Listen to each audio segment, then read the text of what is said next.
शिवा शिवाभ्यां नमः।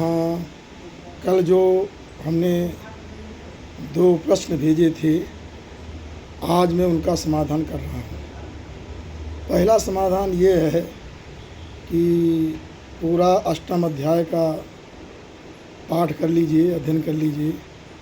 उसमें जो शक्ति जिसका जो आयुध था उसी अपने आयुध का ही प्रयोग किया। एक जगह केवल ऐसा आ गया कि इंद्री ने, इंद्र शक्ति ने गदा का प्रयोग किया, तो गदा प्रयोग नहीं किया है। आज मैं समाधान कर रहा हूँ।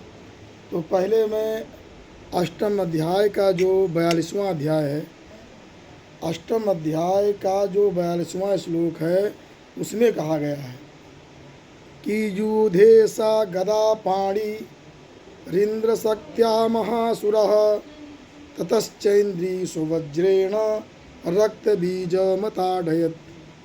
कि गदा पाणी कौन था? वो असुर, गदा पाणी जो असुर था, तो गदा इंद्र शक्त्या, इंद्र शक्ति के साथ युद्ध किया। तो युद्ध किया तो हुआ क्या?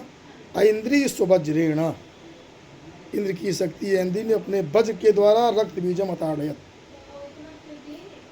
जो गदा पाणी रक्त बीज था उसको उन्होंने स्वज्रेण ताड़यामास अताड़यत, वज्र से प्रहार किया। और वज्र के प्रहार करने के बाद हुआ क्या? कुलिसे नाहतस्यासु बहुशुस्राव शोणितम, उसके शरीर से जब वज्र से क्षत हो गया, बहुत सारा रक्त बहा, उससे न जाने कितने वीर पैदा हो गए। आगे लिखते हैं कि पुनश्च वज्रपातेन क्षत्रमस्य शिरो यदा ववाह रक्तम पुरुषास्ततो जाता सहस्रशः। पुनः जो है वज्र का प्रहार किया ऐन्द्री ने, तो उससे सिर फूट गया, सिर से बहुत सारा रक्त बहा, बहुत सारी वीर पैदा हो गए।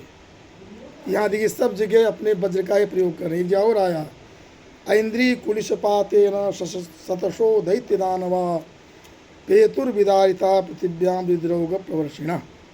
ऐन्द्री ने अपने वज्र के द्वारा सैकड़ों दैत्य दानों को पृथ्वी पर सुला दिया, उनको विदारण कर दिया, रक्त बहते हुए भूमि पर गिर पड़े और सदैव के लिए सो गए।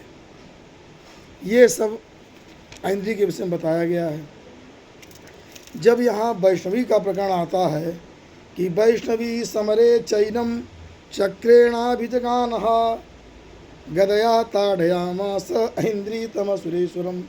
अब वैष्णवी का प्रकरण आया, तो वैष्णवी समरे एनम असुरेश्वरम चक्रेण अभिजगानः। वैष्णवी ने चक्र के द्वारा असुर को मारा।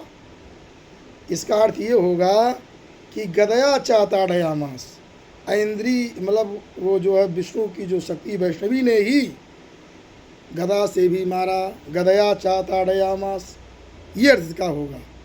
दोनों चक्रेणा अभिजगान और गदया चाताड़यामास, गदा से भी मारा, ये अर्थ बैठता। उसके बाद आगे ऐन्द्रीतम।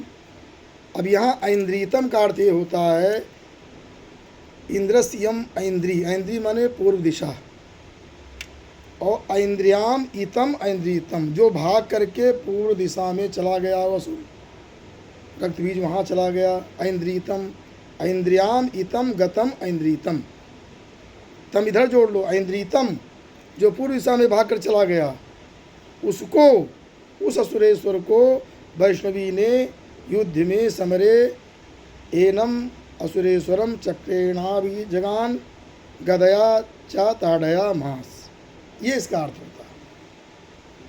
अच्छा हाँ, और कुछ लोगों ने ये भी अर्थ किया है कि ऐन्द्रिया माने ऐन्द्री माने इंद्र की शक्ति अर्थ ले लिया।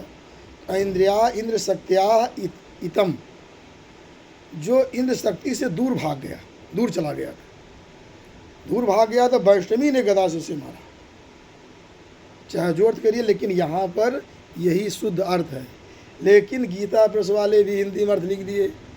उन्होंने लिख दिया कि ऐन्द्री ने उस दैत्य सेनापति को गदा से चोट पहुंचाई। तो इस प्रकार से ये अर्थ नहीं है, अर्थ यही है जो हमने बताया है। शुद्ध ये विद्वत सम्मत, विदुषाम सम्मत ये जो है, ये जो हमने व्याख्या की है, इसको विद्वतगण समझेंगे। और इस प्रकार से आगे जो दूसरा प्रश्न था कि जो प्रथमम नपुंसक है, द्वितीयम नपुंसक है और शैलपुत्री स्त्रीलिंग शब्द है, तो कैसे प्रथमम हो जाएगा?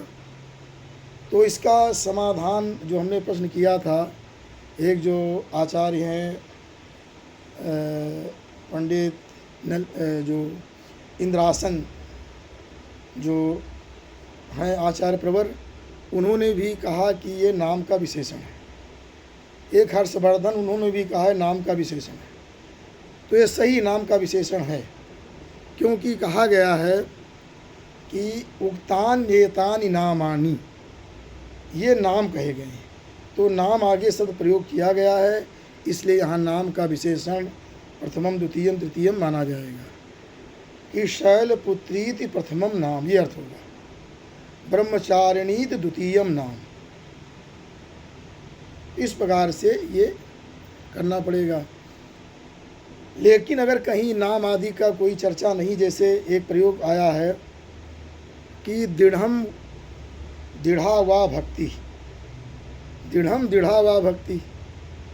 अब यहाँ भक्ति शब्द जो है स्त्रीलिंग है, तो दृढ़ा भक्ति होगा कि दृढ़म भक्ति होगा, कि दोनों सही है? दृढ़म दृढ़ा वा भक्ति, इस पर आप लोग विचार करें कि दृढ़ा भक्ति सही है कि दृढ़म भक्ति सही, कि दोनों सही। एक प्रश्न ये सामने आ रहा है और इस पर भी विचार कीजिए। इन्हीं शब्दों के साथ वाणी को विराम। असतो मां सद्गमय, तमसो मां ज्योतिर्गमय, मृत्योर्मामृतम गमय, सुशांतिर्भवतु।